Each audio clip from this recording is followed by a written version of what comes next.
Desde Savills Aguirre Newman queremos abrir un espacio de reflexión sobre dos aspectos que la pandemia y el confinamiento han puesto en cuestión.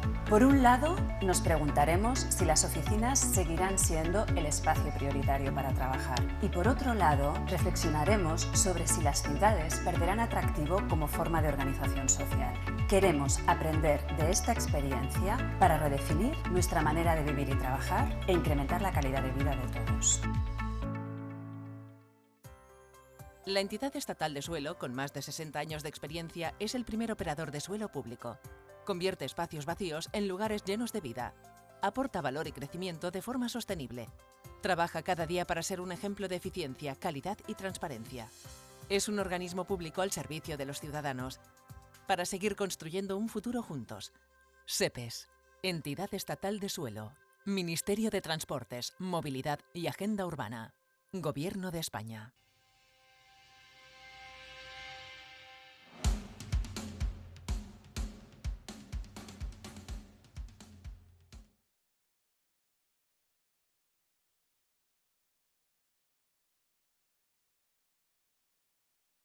Now it's a time of changes. Now is the time to move on.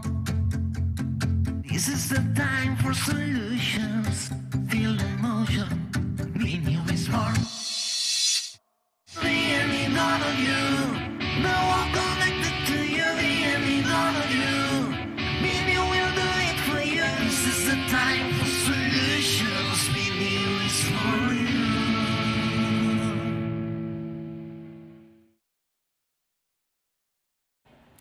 Damos la bienvenida a todos aquellos que se acaban de incorporar. Es la 1 del mediodía, estamos en Biniu Real Estate, en este evento único que ha empezado esta semana en Barcelona y que ha venido para quedarse. Nosotros vamos a continuar ahora con los Inspirational Talks y tenemos el privilegio de tener en este plató a una persona con una amplia trayectoria en el ámbito de la comunicación, también de la meteorología, la docencia, la investigación. Hablamos del experto y periodista Mario Picazo. Muchísimas gracias por estar hoy en Barcelona con nosotros. Gracias a ti, Eli. ¿Cómo estás? Muy bien. Muchas horas de viaje para llegar hasta aquí. Muchas horas de viaje y mucho jet lag, porque ya sabes, son 9 horas menos y aquí es la 1 de la tarde, imaginaos, son las 4 de la mañana en Los Ángeles, o sea que excusarme si estoy ahí un poquito espeso, pero sí, el jet lag se nota bastante. Muchos le conocerán por sus 19 años al frente del tiempo en medios como Telecinco, esa gran vinculación a los medios de comunicación que sigues en parte, pero decidiste hace 7 años dar un giro en tu vida, en tu carrera, y se pasó a vivir a California como profesor adjunto de la Universidad de California en Los Ángeles, y allí empezaste esa etapa de docencia para compartir un poco, ¿no?, tu visión más de investigaciones. Sí, yo creo que los medios de comunicación están muy bien, pero cuando eres meteorólogo, climatólogo, quieres estar en lo alto de la ola de todo lo que está pasando hoy en día, que es muchísimo con el cambio climático, lo que buscas es precisamente eso, volver a lo que eran ya mis orígenes. Yo empecé como docente, como investigador hace muchos años cuando hice el doctorado allí, y por lo tanto tenía esta necesidad de volver a tener eso dentro de mi parte profesional. Entonces, sin dejar los medios aparte del todo, pero compaginándolo con la parte académica. Y bueno, pues eso suponía volver otra vez a mis orígenes y volver a empezar un poco lo que hice hace muchos años. Al final una cosa se nutre de la otra. Exactamente. Eso es lo que ya sabemos de Mario Picazo, pero lo que no sé si sabéis es que aparte de perseguir tormentas, también es un gran aficionado al surf y a escuchar también mientras va en bicicleta a U2 o a los Stones. No sé si esto va conectado con la meteorología, te ayuda a ver las tormentas de otra manera. Sí, yo creo que la meteorología y la música están muy conectadas. De hecho, a veces cuando te pones cada uno con su música, yo te has dicho los Stones, U2, me gustan muchos grupos, yo soy muy abierto musicalmente hablando, pero desde una música clásica a cualquier cosa, cuando estás viendo una tormenta con rayos, con truenos o un tornado recorriendo las grandes planicies de Estados Unidos, pues la música le da una tercera dimensión que hace que sea mucho más especial el momento. O sea que yo creo que recomiendo eso, intentar hacer esa conexión meteorología-música porque es muy especial. Bueno, pues lo probaremos. Sí. Tú has estado pasando el confinamiento en Los Ángeles, tenemos constancia que no ha sido quizá tan duro como ha sido aquí en España en cuanto a las restricciones para salir, pero tú has tenido una vía de escape en la que has podido ir a ver esos fenómenos meteorológicos interesantes. ¿Qué es lo que has encontrado?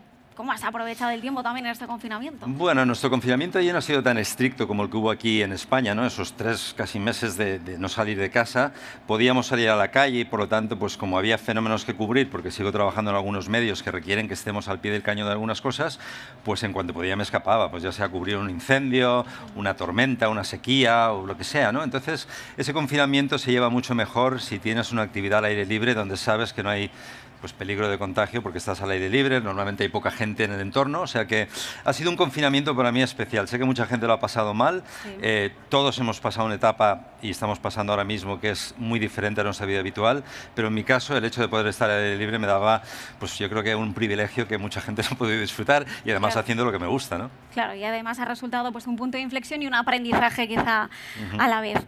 También nos comentabas la importancia de ir hacia unas energías cada vez más eficientes, que es necesaria, ya urge esa transición. ¿Somos realmente conscientes de esa necesidad? Bueno, yo creo que este periodo COVID nos ha servido para darnos cuenta, porque yo creo que muchos recordamos los meses posteriores, justo después de que nos confinaran, que empezamos a ver la naturaleza en su estado más apogeante, ¿no? de explosión, y eso nos ha servido para darnos cuenta de que echamos de menos cosas que teníamos en el pasado y que no tenemos ahora mismo. Entonces, yo creo que es importante, hoy vamos a hablar precisamente de eso, ¿no? de cómo estamos ahora con el clima y de qué soluciones podemos buscar en un futuro para que tengamos lo que hemos tenido durante esos meses de confinamiento, que no es una cosa que digas, eso no pasará nunca más porque no vamos a estar así. Eso es lo que tenemos que buscar y tenemos que conseguir que las cosas vuelvan a ser. Es muy difícil que sean como antes porque cada vez somos más en el planeta, hay menos recursos para todos los que somos, entonces tenemos que buscar fórmulas, pero en cualquier caso yo creo que sí que es importante que pensemos de otra forma a partir de ahora y espero que este periodo de COVID que hemos vivido nos sirva para reflexionar y realmente impulsar cosas que no se han impulsado con la energía que debería haberse impulsado todo eso. Claro, estamos en pleno cambio climático, nos encontramos con fenómenos meteorológicos muy intensos. Antes de entrar decíamos, es que ahora cuando llueve ya tenemos miedo porque ya no llueve normal, sino que acaba arrasando municipios. Nos encontramos ante situaciones muy complejas. ¿Estamos poniendo realmente todos los medios necesarios para intentar revertir esta situación? ¿Falta más concienciación? Pues tengo que ser realmente sincero en ese aspecto, porque yo creo que no estamos haciendo los deberes para nada, para llegar por lo menos al aprobado, que ya sería bastante, ¿no? Entonces, eso quiere decir, y hoy hablaremos de eso, de qué podemos hacer para que la Tierra no esté tan cargada de energía y podamos llegar a tener fenómenos adversos menos intensos, preocupantes, impactantes, ¿no? Entonces, hay que hacer un esfuerzo tremendo. Tú, yo y todos los que estamos aquí y fuera de aquí también. Entonces, tenemos que cambiar nuestros hábitos de vida. Ya sé que a todos nos gusta vivir de la forma más cómoda posible y con todos los elementos posibles para que nuestra vida sea perfecta, ¿no? Pero bueno, hay que hacer un esfuerzo tremendo y eso requiere, no solo por nuestra parte, sino por la parte de la gente que toma decisiones importantes, sobre todo los políticos, que realmente nos movamos en la misma dirección, todos a la vez, no unos y otros, ¿no? Porque si no llegamos a ningún sitio. Una implicación global, diríamos. Sí, sí. Pues vamos a escuchar esta exposición que nos tienes preparada, Desenergizando el clima de la Tierra. Antes de empezar, muy breve, ¿qué es desenergizar? Para que todas aquellas personas que nos están siguiendo ahora mismo por streaming, que son muchas, entiendan. Bueno, ¿tú qué te tomas por la mañana cuando quieres tener energía para salir a la calle y hacer cosas? Un café, sin duda. Pues vale, imagínate que le decimos a la Tierra, oye, la mitad de café que te estás pasando. Pues más o menos es eso, es decir, ¿qué tenemos que hacer para que el planeta Tierra no tenga la cantidad de energía que le estamos aportando y para que muchos de los fenómenos cambiantes que están ocurriendo no ocurran con tanta frecuencia o por lo menos, aunque ocurran, no sean tan intensos, ¿no? Porque el impacto es tremendo, eso es lo que queremos conseguir. Muy bien, Mario, pues este plato es tuyo. Gracias. Te dejo con nuestra audiencia. Y luego adelante. Nos vemos, vale. Luego nos vemos y con más preguntas. Bueno, pues él lo ha dicho todo. Estamos hablando hoy de desenergizar el planeta Tierra. Y también de deciros una cosa, yo creo que el tiempo es un tema de conversación que siempre ha estado ahí. Hemos hablado del tiempo eternamente.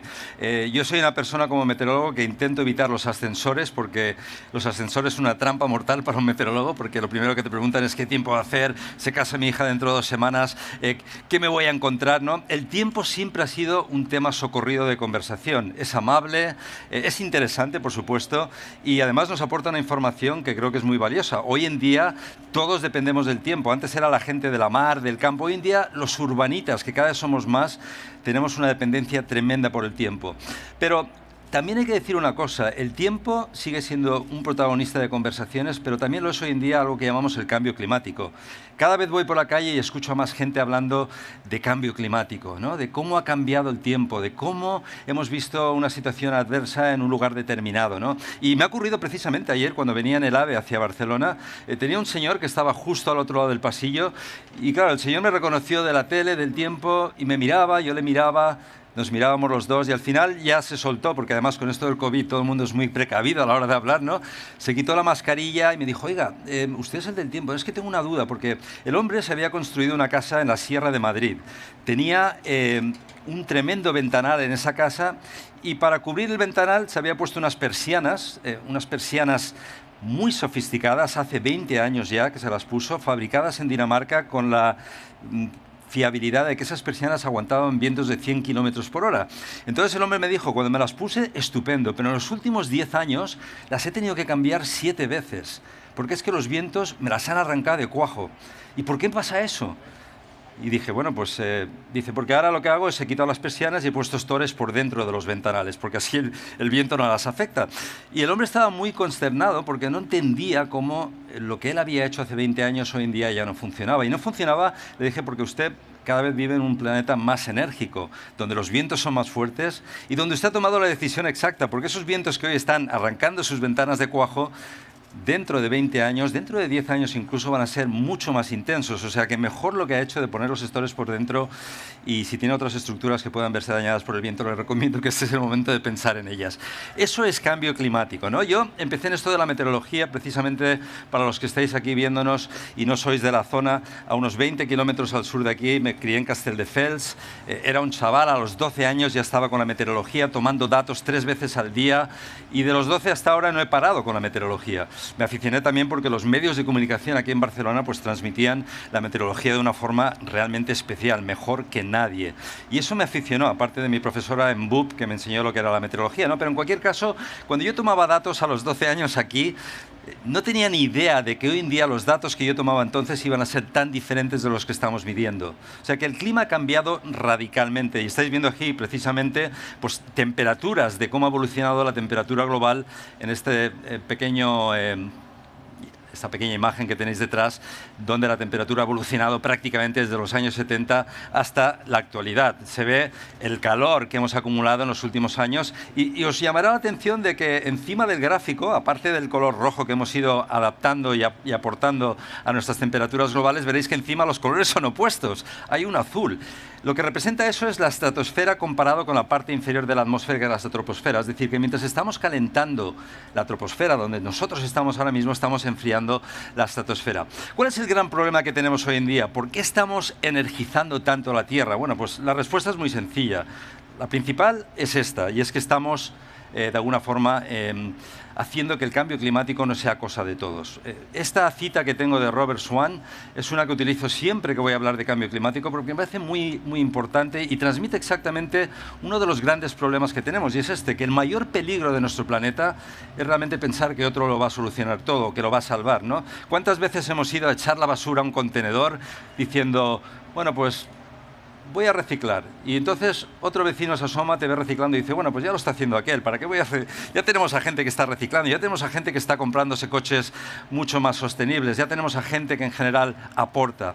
Yo no tengo que implicarme en eso. Ese es un problema. Otro problema relacionado a esta cita es que realmente mucha gente en este planeta, millones de personas, todavía desconocen exactamente qué es lo que está pasando con el clima terrestre. Saben que algo está pasando, pero no entienden exactamente qué pasa, con qué magnitud y qué pueden hacer ellos para de alguna forma mejorar esa situación, ¿no?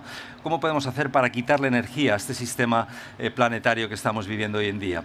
Y el problema que os decía antes es que aparte de esto que os comentaba, de cómo nosotros actuamos frente a situaciones climatológicas, es que somos muchos. Es decir, ahora mismo somos 7.500 millones de personas en este planeta. Es una barbaridad. Pero es que en el año 2050, según estimaciones, vamos a ser cerca de 9.800 personas. Y si las cosas no cambian y no tenemos situaciones como la actual, que por desgracia se ha llevado a gente del planeta, para el año 2100, que es siempre una referencia climática importante, vamos a ser cerca de 16.000 millones de personas en este planeta. Este planeta es limitado, no tiene más recursos de los que hay. Nosotros podemos conseguir que esos recursos sean más óptimos, pero es que con tanta población va a ser difícil. Y otro problema que tenemos, pensando en 2050, es que de esa población que se ha dicho de 9.800 millones de habitantes, el 75% va a vivir en ciudades. Es una barbaridad. Estamos hablando de 7.000 millones de personas ubicadas en ciudades. Por lo tanto, hay que pensar mucho en cómo son nuestras ciudades del futuro. Eso es fundamental, porque si no empezamos a plantear ciudades mucho más eficientes, sostenibles, limpias, como quieras llamarlo, ahí vamos a tener un problema grave. Tener en cuenta que también las ciudades aportan un 70% al calentamiento global que estamos viviendo hoy en día. Es una barbaridad. Por lo tanto, sabemos que esos núcleos urbanos, esas islas de calor urbano, son algo en lo que tenemos que concentrarnos, porque son uno de los mayores problemas a los que nos enfrentamos en un futuro. Gran problema, y creo que esto lo conoce mucha gente, es que estamos quemando demasiados combustibles fósiles. Hoy en día el dióxido de carbono es una palabra que ya está, yo creo que hasta en la sopa, ¿no? Es una palabra habitual para muchos. Dióxido de carbono, gas de efecto invernadero.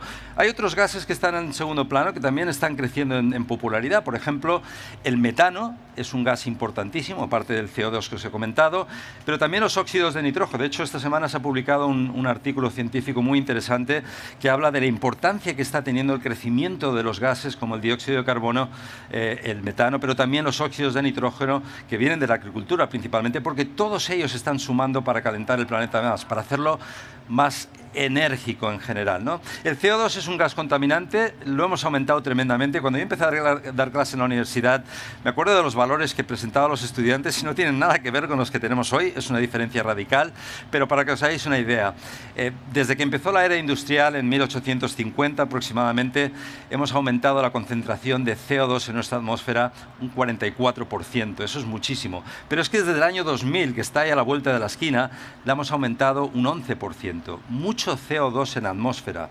Ese CO2 es un gas que absorbe energía y por lo tanto calienta el planeta, y tenemos que hacer algo para descarbonizar este planeta. Esa es una misión fundamental a la que tenemos que llegar todos los que estamos implicados en el tema climático, y eso os incluye a todos vosotros, porque todos sumamos aquí cada año en nuestras emisiones de CO2. Por ejemplo, este año el evento BeNew pues tiene un punto de connotación positiva con el clima, y es que bueno, pues muchos de los que estamos aquí hemos viajado para llegar aquí, pero realmente muchos estáis al otro lado de la cámara, y eso desde luego nos ha ahorrado mucho carbono, una huella importante, o sea que muy positiva esa acción de alguna forma, aunque ya sé que es importante que cuando nos juntamos para congresos podamos vernos, intercambiar ideas y estar juntos, ¿no?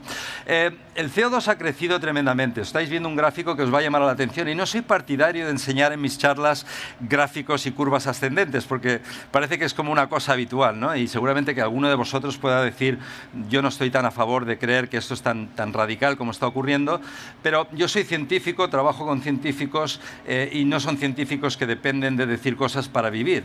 Son científicos que hacen las cosas que hacen porque quieren dar soluciones a los problemas que podemos tener en un futuro. El CO2 ha aumentado tremendamente. Ya veis que a partir de 1950, sobre todo, la escalada ha sido importante.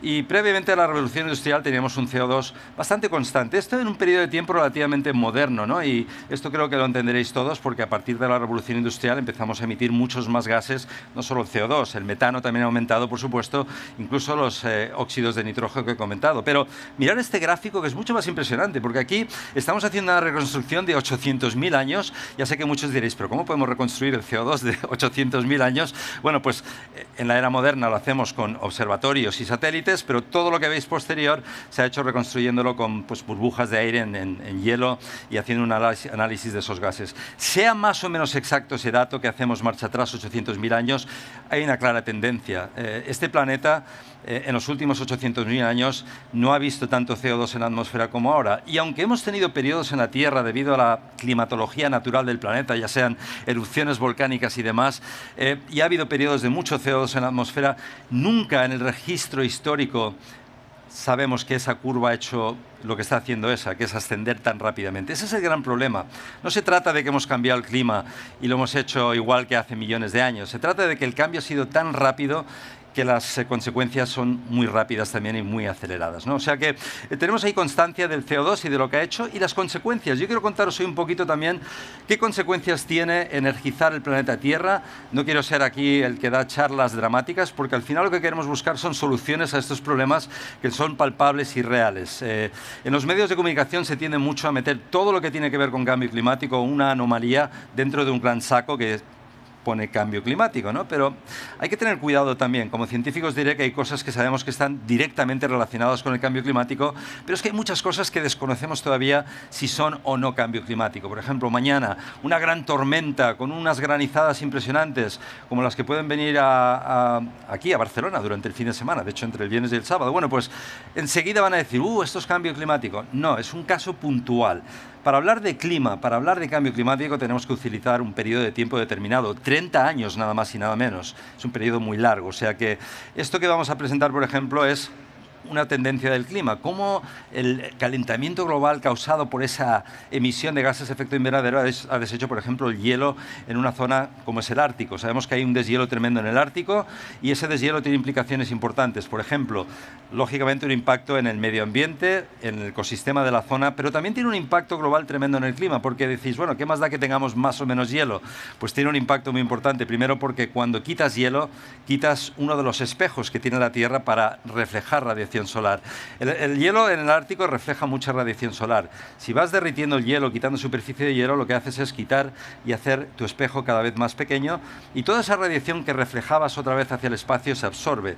Al absorber más radiación, calientas más, o sea que es un proceso que incluso amplifica más el calentamiento. No solo eso, al aportar más agua dulce a los océanos, también cambias la salinidad. Si cambia la salinidad de los océanos, cambian las corrientes oceánicas. Y aquí, tener en cuenta que estamos en un planeta que se llama Tierra, pero tendría que llamarse planeta agua, porque el 70% de la superficie es precisamente eso, agua.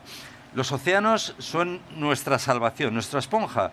Absorben cerca del, más o menos, 30% del CO2 que emitimos los humanos por contaminación atmosférica. Y de hecho, una vez emitimos esa contaminación, el aire se calienta y ese calor que acumulamos en el aire lo absorben los océanos en un 90%. O sea que ahí tenemos un aliado importante. Los océanos hay que cuidarlos, pero yo os digo que el deshielo del Ártico es directamente una de las consecuencias que tiene que ver con ese calentamiento global, ¿no? El hecho de que hayamos visto disminuir, lo estáis viendo cada año, año tras año. 2012 fue el peor de los años, pero parece que este 2020 podría estar casi a la par con el 2012, en el que hemos visto la superficie reducida, el espesor del hielo reducido y, por lo tanto, implicaciones directas en el clima por esa mayor absorción de radiación solar.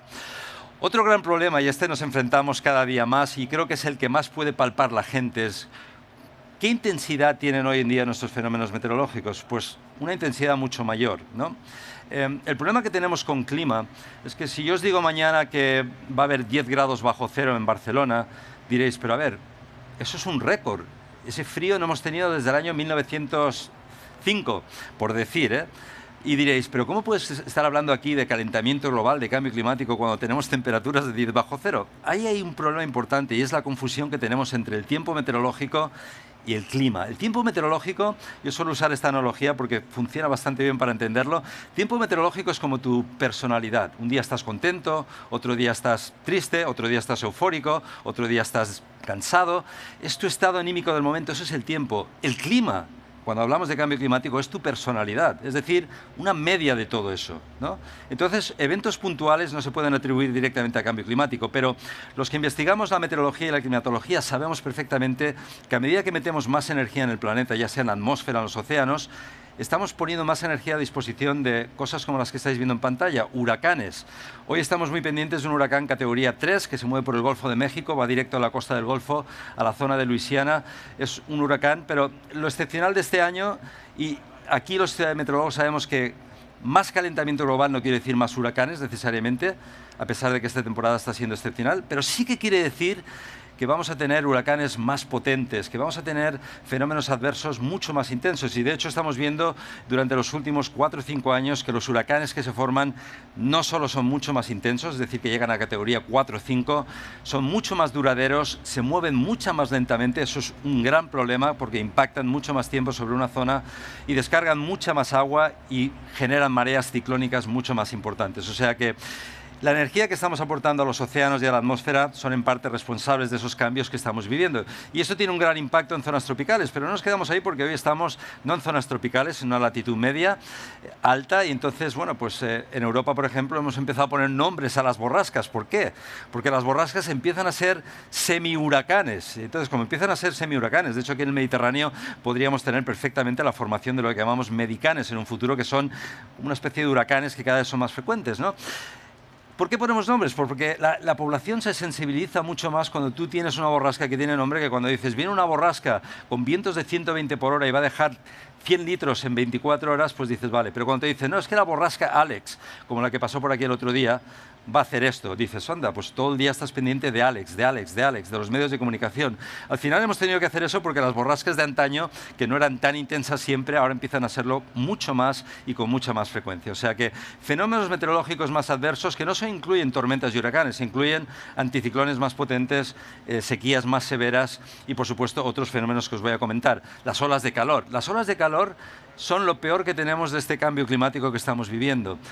Son responsables del 30 veces más fallecimientos que lo que pueden producir todos estos otros fenómenos, inclusive huracanes, tornados y demás. O sea que olas de calor, una cosa de la que tenemos que preocuparnos en un futuro y sobre todo en zonas urbanas. Ya hay estudios que anticipan que dentro de 30 años habrá zonas del sureste asiático donde será Oriente Medio, donde habrá ciudades donde será imposible salir a la calle por las temperaturas tan elevadas que hay y sobre todo por el impacto que eso puede tener, ¿no? O sea que las olas de calor van a ser un problema importante de futuro. Las estamos viviendo ya en Europa de forma tremenda, las hemos vivido durante las últimas, prácticamente durante los últimos 5 a 10 años hemos tenido olas de calor muy severas, aunque muchos creo que recordamos la de 2003, pero ha habido algunas recientes. Y no solo en España, que sabemos que es un país cálido, estamos hablando de países donde habitualmente no están habituados ni preparados a olas de calor. Francia, Alemania, Holanda, Reino Unido, Escandinavia, donde las temperaturas en estas últimas 2 o 3 años han sido excepcionalmente altas y hemos vuelto a batir récords. Y esto tiene una implicación importante, porque mientras hablamos de clima, de atmósfera, de océanos, hay una cosa que en este mundo es fundamental, que es pues esto, que voy a aprovechar para dar un traguito de paso, y es agua, porque el agua, a medida que calentamos el planeta, puede abundar más en unas zonas, podemos tener precipitaciones más intensas, pero a la vez va a ser un problema importante. Los recursos hídricos en muchas zonas, y el Mediterráneo es una zona de las más vulnerables, van a ser más escasos. Y eso plantea una serie de problemas. Ya hemos visto durante la historia reciente que muchas de las guerras que hemos tenido han sido por el agua. El agua va a ser un problema en el futuro, va a ser mucho más problemático el agua que otras cosas. Y entonces, precisamente esa combinación de olas de calor, de temperaturas más altas, de más sequías, va a ser, pues desde luego, un problema porque va a generar mucho estrés hídrico. Otro problema que tenemos también, los incendios. Yo vivo ahora en California desde hace unos años, trabajo allí y cada vez que salgo a hacer un directo, como antes hablaba con Eli, pues estoy ahí, ahumado. Este mes de octubre es el mes de los incendios habitualmente por excelencia en California, pero este año, por ejemplo, la temporada, y lo estáis siguiendo en medios de comunicación, está siendo excepcional. Está siendo la peor, pero es que llevamos ya 10 temporadas que han sido las peores. ¿Por qué? ¿Por qué tenemos estos incendios devastadores que están destrozando ecosistemas enteros y que también están, pues de alguna forma, contribuyendo a que el clima cambie? Porque todo ese humo que veis ahí no se queda ahí. Obviamente tiene una implicación climática importante, ¿no?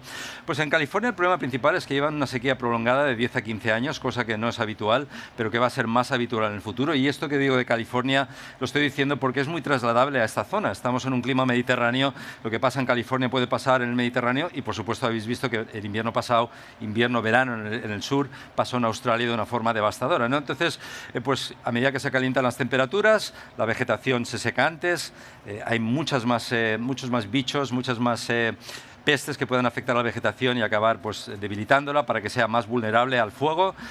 Otro problema importante, los humanos nos gusta acercarnos a la naturaleza todo lo que podamos y ponernos la casa delante del bosque. Al final nos acercamos tanto que esa interacción entre naturaleza, zonas vegetadas y urbanizaciones pues hace que sea más fácil que el fuego aparezca, ¿no?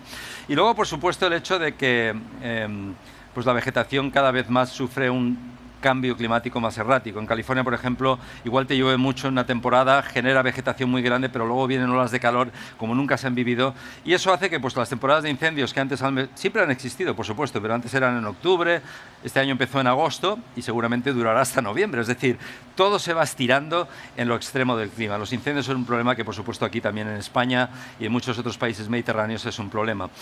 Consecuencia de lo que os he comentado antes, los océanos se calientan, el Ártico se funde, pues tenemos un problema importante también que afecta a millones de personas. Tened en cuenta que mucha de la población mundial vive en costas.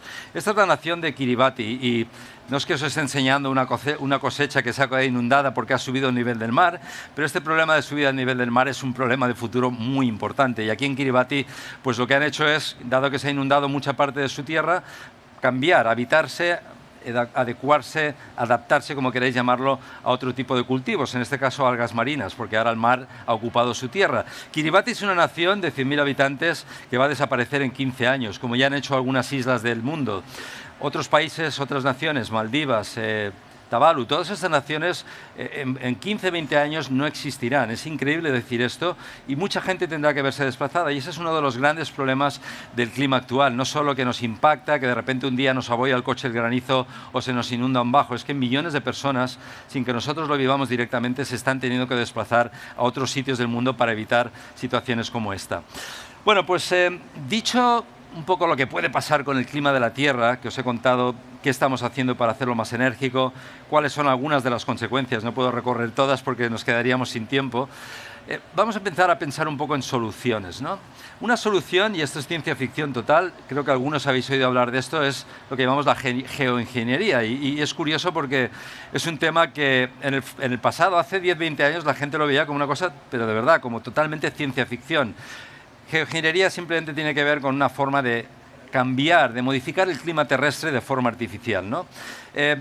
Muy controversial porque, por supuesto, tú no puedes, igual que hemos intentado durante muchos años crear lluvia artificial y decía, no, es que voy a hacer llover para que de alguna forma se me llenen los embalses, ¿no? Un planteamiento que me acuerdo que hizo algún político incluso aquí en España, pero claro, tú puedes hacer que llueva, pero no sabes si la nube te va a caer encima de donde quieras que llueva o si vas a inundar al vecino de al lado. Y eso ha pasado muchas veces. A veces empieza a llover y no para de llover, pues yo qué sé, en 2 o 3 semanas y al final pasas de no tener agua a estar inundado en otras zonas, ¿no? La geoingeniería tiene esa complicación también, o sea, ¿cuáles son algunos métodos que proponemos para, de alguna forma, frenar el calentamiento global, lo que implica cambio climático también? Pues estáis viendo una imagen y una sería, por ejemplo, poner espejos en el espacio que de alguna forma reflejen gran parte de la radiación solar que llega a la Tierra. Eso de alguna forma enfriaría, ¿no? De la misma forma que podemos también, y ya se están haciendo experimentos de esto, no te digo que no esté pasando, pero hay pues, un grupo de científicos, por ejemplo, en la Universidad de Harvard que está con esto, otro grupo de científicos en la costa oeste de Estados Unidos, incluso científicos asiáticos y también científicos europeos que trabajan en formas de manipular el clima. No lo están haciendo porque no se puede, pero os aseguro una cosa, lo que hace 10, 15 años parecía ciencia ficción, hoy en día es tema de conversación en muchos pasillos de muchos centros de investigación.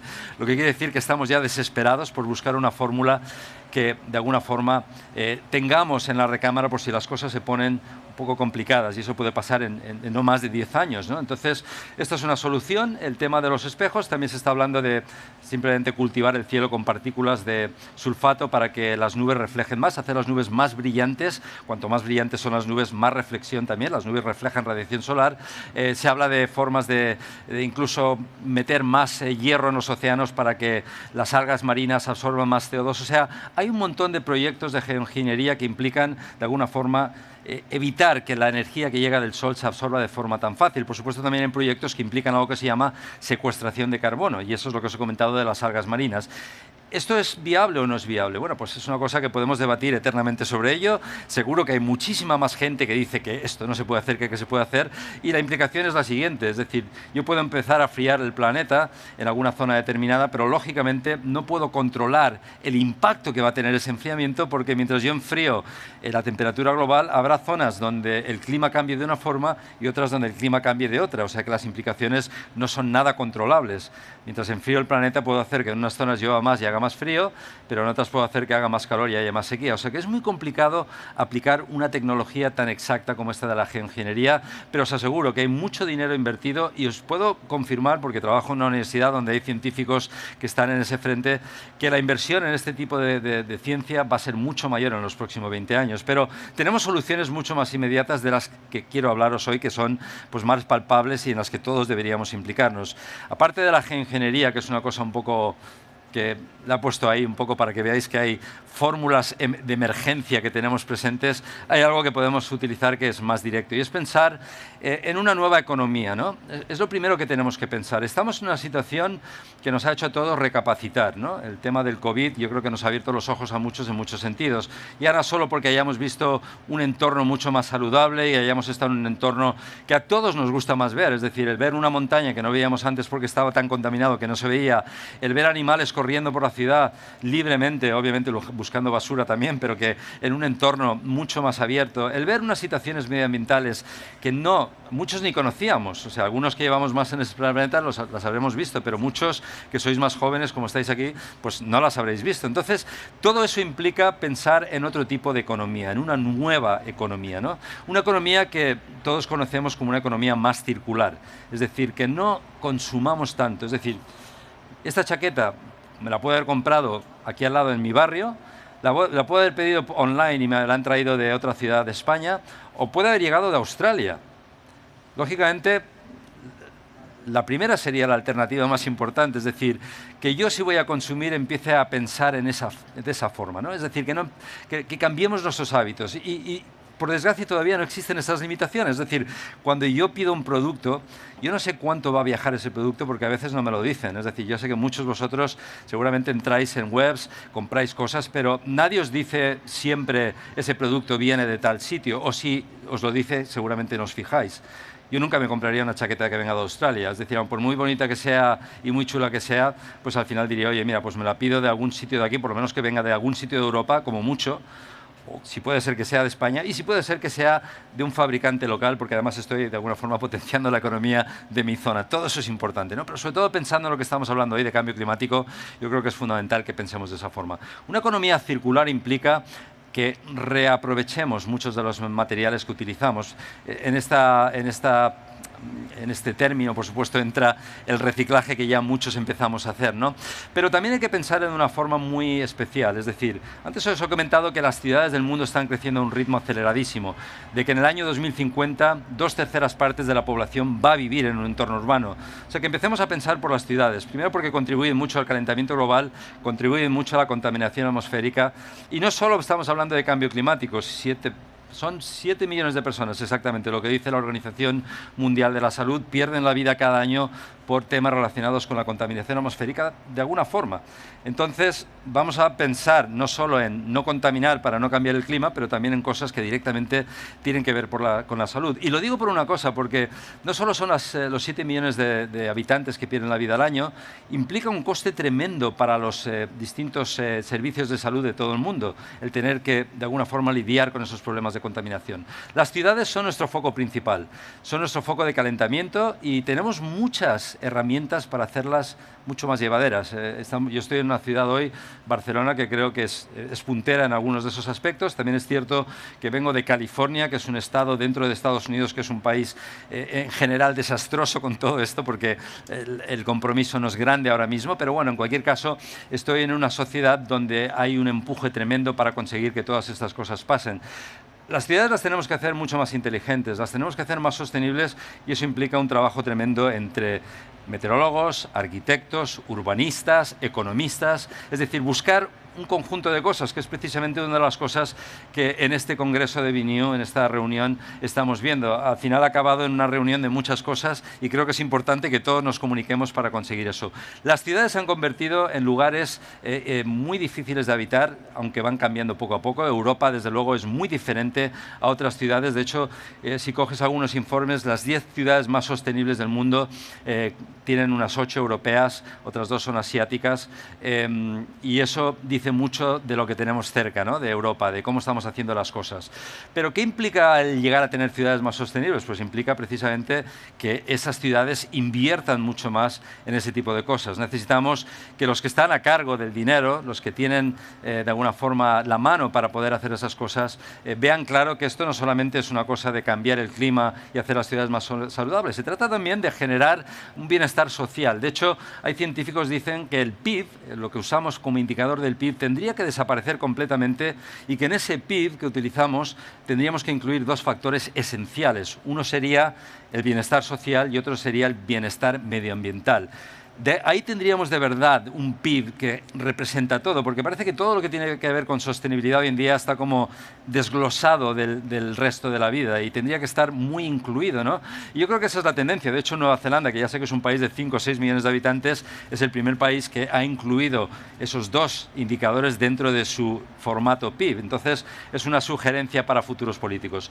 Volviendo al tema de las renovables, yo creo que en un futuro tenemos alternativas para buscar otras fuentes de energía. energía. Este es un modelo de negocio que en Europa está creciendo, es un modelo que está creciendo en Estados Unidos, puede que crezca mucho más a partir de las elecciones de noviembre si hay un cambio político, pero en cualquier caso hay que decir una cosa y es verdad. El modelo energético del futuro pasa por descarbonizar la tierra, pasa por apostar por las renovables sobre todo, y estamos hablando de todas, ¿no? Pero sobre todo de la solar, de eólica, estamos hablando también de otras fuentes de energía como puede ser la hídrica o también fuentes de energía geotérmicas, pero en cualquier caso solar y eólica. Algunos defenderéis las centrales térmicas, ¿no? Las centrales térmicas han pasado de carbón a gas y son más limpias, pero incluso el gas puede ser un sistema de transición, pero no un sistema definitivo. Lo que sí que hay gente que apuesta más es por la energía nuclear. ¿Qué problema tiene la nuclear frente a las renovables? Primero, que cuesta pues 5 veces más. Segundo, que para tener una central nuclear operativa necesitas por lo menos 15 años. Es una barbaridad. Necesitamos actuar ya, no podemos esperar 15 años. Una placa solar, un molino de viento que recoge energía eólica se puede instalar rápidamente, lo otro tarda mucho. Que la tengas como complementaria, perfectamente bien, pero desde luego no es la solución determinada. O sea que, para concluir, quiero decir una cosa. Tenemos la investigación, tenemos el conocimiento, tenemos el apoyo de mucha parte de la sociedad hoy en día, eso va creciendo tremendamente. Nos falta quizá más educación medioambiental en los colegios porque tenemos que empezar desde aquí, no desde aquí. Desde aquí hay que empezar a educar a los niños y a todos los que van a ser las nuevas generaciones. Tenemos la tecnología, la hemos desarrollado. El problema que tenemos sobre todo es que, a pesar de todas esas herramientas, no tenemos un consenso político que las aplique de manera global. Y ese es el problema. Unos hacen, otros deshacen y al final no llegamos. Y no estamos avanzando al ritmo que deberíamos avanzar para cumplir los compromisos que firmamos en París en 2016 o 2015. O sea, ahí no vamos a llegar a esos 2 grados de calentamiento para el final del siglo. De momento vamos camino de 3 o 4. 3 o 4 sería un planeta inhabitable. Entonces, los humanos tenemos la capacidad y tenemos las herramientas. Vamos a hacer lo posible para que todo esto pueda empezar a fluir lo más rápidamente posible y que realmente esto se convierta en una realidad. Porque ya no se trata de hacer por hacer, se trata de una emergencia y necesitamos que en los próximos 10 años, como dicen muchos científicos, lo que hagamos en estos próximos 10 años va a determinar cómo será el futuro de este planeta durante miles de años más. O sea que tenemos un compromiso importante y creo que es importante que aquí todos los que estamos y todos los que estamos en esta reunión de BNew podemos aportar nuestro granito de arena. Muchas gracias. Gracias a ti, Mario. 10 años no son muchos, nos tenemos que poner a trabajar ya. Ya, yo me voy.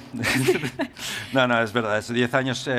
Las décadas pasan rápidamente, sí que hay un ímpetu por hacer cosas, incluso después de este COVID parece que ha habido un despertar, ya que hay que relanzar la economía en muchos sentidos, ¿no? Porque muchos países se han venido abajo, estamos en España por ejemplo, es el momento de relanzar con cosas que sabemos que van a generar, o sea, hay que hacer una inversión inicial, pero todos los datos, todos los números, y aquí no los he presentado, indican que todo lo que hagamos en el campo de las renovables va a suponer a largo mucho más ingreso, mucho más trabajo para gente que lo que estamos haciendo actualmente con los combustibles fósiles. O sea que no es una fórmula que nos inventemos. Lo que pasa es que, claro, la gente dice, pero joder, ahora tenemos que gastarnos dinero cuando estamos tan mal en otros sentidos. Es el momento de hacerlo porque a 5, 6, 7 años, no estamos hablando a 20 años, vamos a tener todo lo que queramos que recoger y además a la vez estamos haciendo algo muy positivo, que es arreglar el clima y evitar que mucha gente sufra lo que he comentado de la contaminación atmosférica. Claro, es una inversión en positivo que va a generar también puestos de trabajo, ayuda a esa transformación. Nos has hecho un análisis, nos has puesto encima de la mesa cuál es la situación ahora mismo, pero si tuvieras que elegir cuál va a ser el mayor impacto del cambio climático ahora mismo en el futuro, pero a corto plazo, ¿cuál dirías que será? Porque hemos hablado de efectos también devastadores, hemos hablado de incendios, hemos hablado de olas de calor, pero ¿cuál elegirías? Bueno, yo creo que el impacto más grande, quizá un poco lo he resaltado durante la presentación, todos son importantes y en cada zona del mundo habrá un impacto diferente, ¿no? Porque, por ejemplo, España nunca ha sido un país de meteorología extrema y empezamos a serla, ¿no? Yo me he ido a perseguir tornados a Oklahoma porque sé que estaban los tornados ahí y es el lugar donde hay tornados o a Texas o a Nebraska o a Kansas, pero hoy en día los cazatormentas de España están encantados porque antes para encontrar una tormenta era como uff, ahora tenemos muchas más. El gran problema, lo he comentado antes, yo creo que es el ascenso térmico.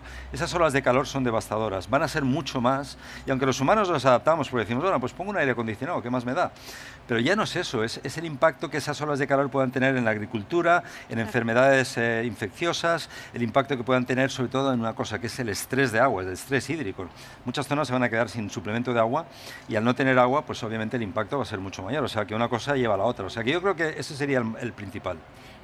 Comentabas antes las conversaciones de ascensor y cuando hablabas también de las olas de calor, tenemos la sensación cada verano que cada verano hace como más calor. Siempre se comenta, uy, no, este verano hace muchísimo más calor que el anterior, pero los datos realmente están constatando eso. Las temperaturas están en aumento y realmente es así. Cada verano hace más calor que el anterior. Y si vives en ciudades, por ejemplo, como Madrid, ya, bueno, es que eso es asfixiante.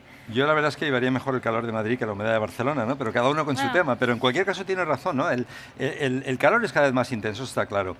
Las estaciones han cambiado. El verano antes empezaba, pues más o menos empezaba a hacer calor en julio y acababa a finales de agosto. Ahora ya no, ahora empieza en mayo, acaba en septiembre. Tenemos más periodo de calor. Los periodos de calor, una ola de calor tiene que tener 3-4 días de duración por lo menos para considerarlo como tal. Pues eso se produce con más frecuencia. Este verano no ha sido el peor, pero otra cosa que hay que sumar es una cosa. Los océanos se están calentando, hay más evaporación. Eso hace que las noches tropicales sean más frecuentes. Noches tropicales son aquellas en las que el termómetro no baja de los 20 grados, aunque aquí en Barcelona lo que tenéis son noches ecuatoriales, que son cuando el termómetro no baja de 25. Todo eso crea un estrés hídrico, o sea, un estrés térmico tremendo, porque la gente dice, bueno, pues de día estoy a 32, hace calor, humedad, pero de noche voy a respirar. No, es que de noche no vas a respirar porque no baja. El estrés también se traslada a todos nosotros. Claro, entonces cuando tú haces un promedio térmico de día-noche, te sale una temperatura más elevada, porque lo que ha subido aparte del calor diurno es el calor nocturno. Ese calor nocturno es mucho más elevado y tiene que ver mucho pues, con que haga más calor en sí y con que haya más vapor de agua en el aire en muchas zonas.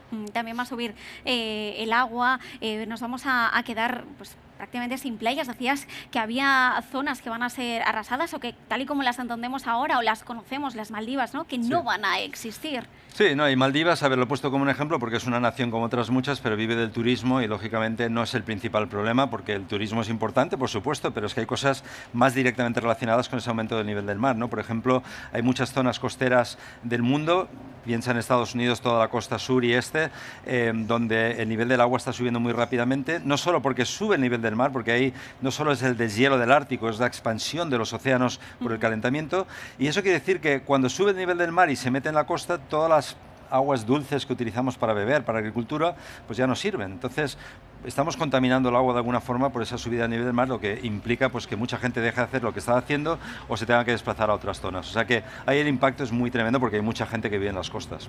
¿Y cuál crees que sería el modelo económico y la estrategia idónea para un poco revertir esta situación y apuntalar ya la situación que tenemos en cuanto al cambio climático? Bueno, el modelo energético es variado, ¿no? Pero insisto en que tenemos que tirar mucho más de renovables. La geoingeniería que he presentado es ciencia ficción todavía, pero yo creo, sinceramente, como científico, que algún día va a aparecer, va a ser nuestra arma de...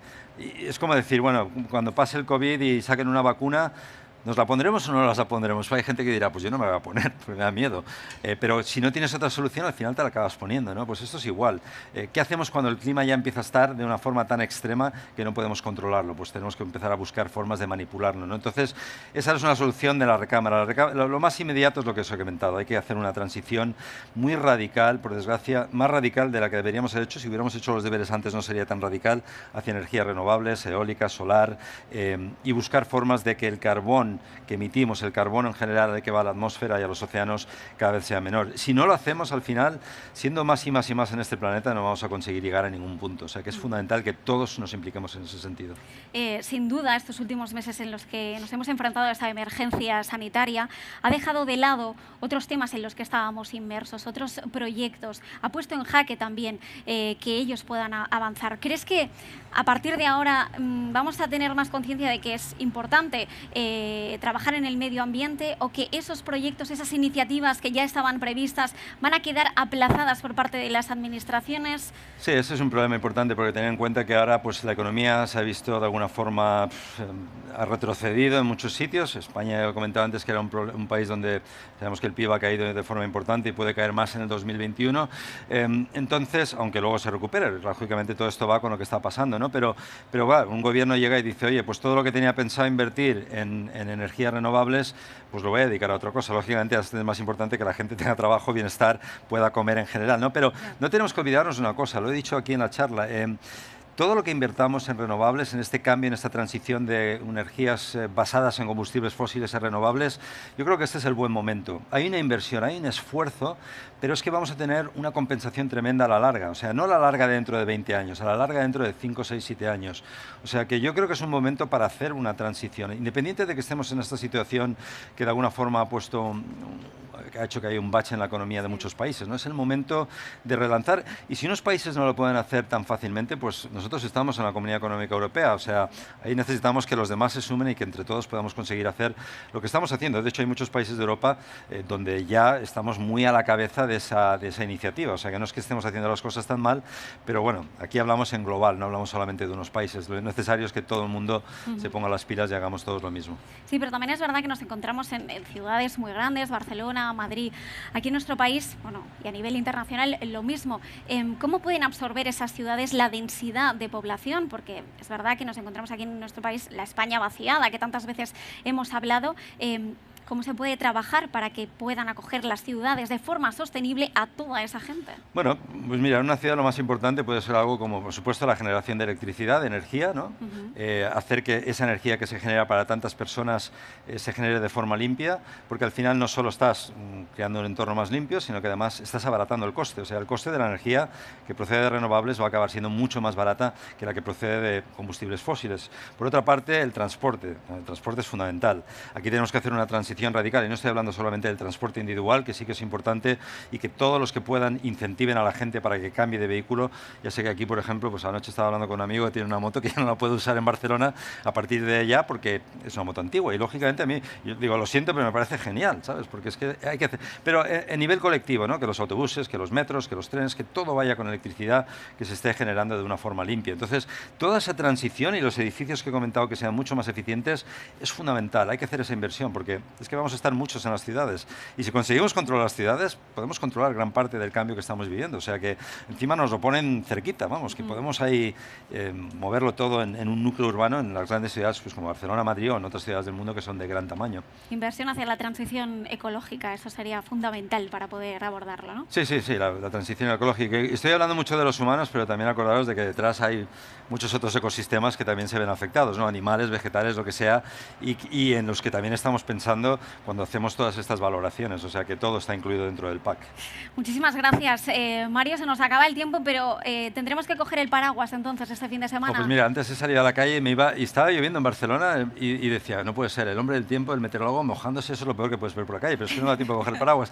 Vienen tormentas localmente intensas entre mañana, pasado, luego ya para la parte, es un fin de semana largo. Porque me encanta que tengamos esta previsión meteorológica ahora mismo. Pero bueno, yo tengo muy buenos compañeros del gremio aquí en Cataluña, pues todos los de TV3, Molina, Mauri, todos estos son amigos, pero ellos te van a decir más concretamente lo que pase, pero sí que hay un riesgo de tormentas estas próximas horas, y luego ya para la recta final del fin de semana, de este fin de semana largo, está un poquito más tranquilo. Vale, o sea que va a refrescar, eso sí, ¿eh? Va a refrescar, salimos hoy con el paraguas. Llevarlo por si acaso, porque eso de mojarse por la calle, no, a mí me encanta mojarme, pero no quedo bien mojándome porque soy experto, se supone, en el tema. Muy bien, pues tomamos nota, muchísimas gracias por acompañarnos. Aquí en Cataluña sabes que son muy aficionados también a la meteorología. Despedimos así a Mario Picazo, experto en meteorología y cambio climático, además de presentador. Gracias una vez más. Seguimos en este Vineyard Real Estate, hacemos una pausa y volvemos. Fabricamos talento, fabricamos innovación y, cómo no, sostenibilidad. Fabricamos una nueva economía y un mundo nuevo, en 3D, por supuesto. Pero sobre todo, fabricamos futuro. Y es que fabricamos empleo para más de 137.000 trabajadores. Fabricamos oportunidades globales de negocio en un espacio de más de 10 millones de metros cuadrados. Y fabricamos servicios de vanguardia y ventajas competitivas para más de 175 empresas. Consorcio de la Zona Franca. Fabricamos oportunidades para tu futuro.